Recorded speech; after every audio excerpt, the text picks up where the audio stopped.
আসসালামু আলাইকুম আরহামতুল্লাহি ওবারাকাতু। তো আমি ঘরোয়া পরিবেশে মমতাজ হাফিজ বেবি আপনাদেরকে এখন গোশের গুলি বানাই দেখাবো। তো আমার সাথেই থাকুন, আমি কিভাবে গোশের গুলি বানাই সেটাই আমি আপনাদের দেখানোর চেষ্টা করছি। তো আমি প্রথমে এখানে 2 কেজি সলিড মাংস নিয়ে নিয়েছি। এই মাংসে কোনো হাড্ডি নাই। এই মাংসর থেকে আমি এখন এই যেগুলো চর্বি আছে সেগুলো সাইড থেকে কেটে নিয়েছি, নিয়ে ছোট ছোট করে টুকরো করে এখানে আমি নিয়েছি। এখন যেটা করব সেটা আমি এখন শিলে সুন্দর করে পিষে নেব। একদম মশলা যেমন বাটতে হয় ওরকমভাবে মিহি করে বেটে নেব। এটা যদি সাবা সাবা বাটেন তাহলে এটা কিন্তু শেপ হবে না। তাই জন্য এটা সবসময় খেয়াল রাখবেন যে গোশটা সুন্দর করে একদম মিহি করে বাটবেন। বাটার পরে আপনি যেরকম গোলের শেপ দেবেন সেরকম আপনার শেপ হবে। আর এগুলো যে আমি সাইড থেকে কেটে রেখেছি এটা কিন্তু আমি ফেলে দেবো না। এটা দিয়ে আমি কাবাব তৈরি করে ফেলবো। আমি এখন এটা সুন্দর করে ম্যারিনেট করে আমি রেখে দেব। দিয়ে আমি এটাকে যখন আমি গোলগুলো ভাজবো তখন আমি এটার সাথে আমি কাবাবটাও ভেজে নেব।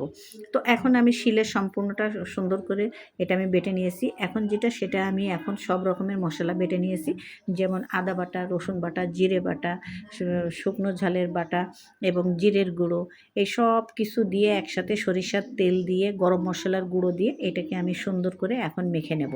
এটা মাখাটা যত সুন্দর হবে আপনার শেপটাও তত সুন্দর হবে। আপনি খুব সুন্দর করে এটা মেখে নেবেন। আপনি মাখার পরে বুঝতে পারবেন যে না আসলে এটা যেভাবে আপনি শেপ দেবেন সেভাবে হবে। আমি লবণ দিয়েছিলাম না, এখন আমি সেই লবণটাও দিয়ে নিচ্ছি।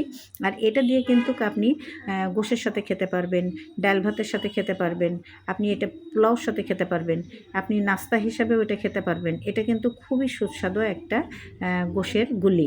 এটা আপনি প্রতি বছরই বানাই। এখন সেটা আমি গোল গোল করে শেপ করে আমি এখন সব শেপগুলো দিয়ে আমি এগুলো তৈরি করে নেব।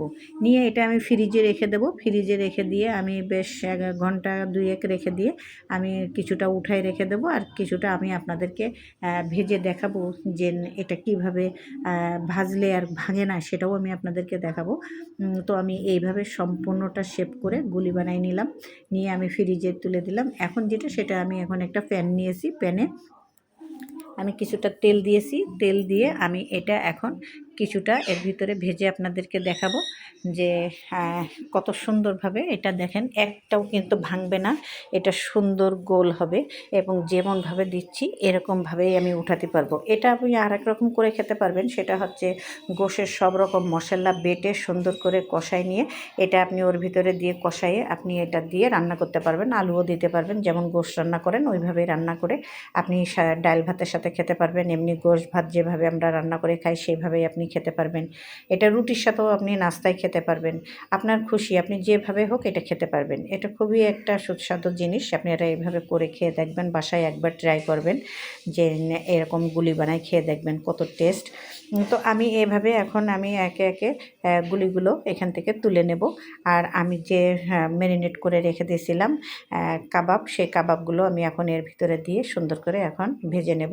তো দেখেন আমি একদম লো হিটে আমি কাবাবটা ভাজবো, যেহেতু আমার বাসায় শিক নাই এজন্য আমি ফ্রাই প্যানে তেল দিয়ে আমি এখন কাবাবগুলো বসাই দিয়েছি। এগুলো আমার সুন্দর করে কাবাব তৈরি হয়ে যাচ্ছে। আমি এটা আরও কিছুক্ষণ রাখবো, তারপরে আমি এটা উঠাবো। এইভাবে আমি কাবাবটাও করে ফেললাম আর এদিকে গুলিটাও ভেজে ফেললাম। এই গুলিটা ভেজেছি, এটা দেখেন খেতে খুব, এটা গরম ভাতের সাথে দেব। এটা গরম ভাতের সাথে খেতে খুবই মজা। এটা এইভাবেই আমি খাবো। আর কিছুটা রেখেছি সেটা আমি আবার মশলা দিয়ে রান্না করে খাবো, সেটাও আমি আপনাদেরকে দেখাবো। ভালো লাগলে আমার পাশেই থাকবেন, পরবর্তী ভিডিও নিয়ে আপনাদের সামনে হাজির।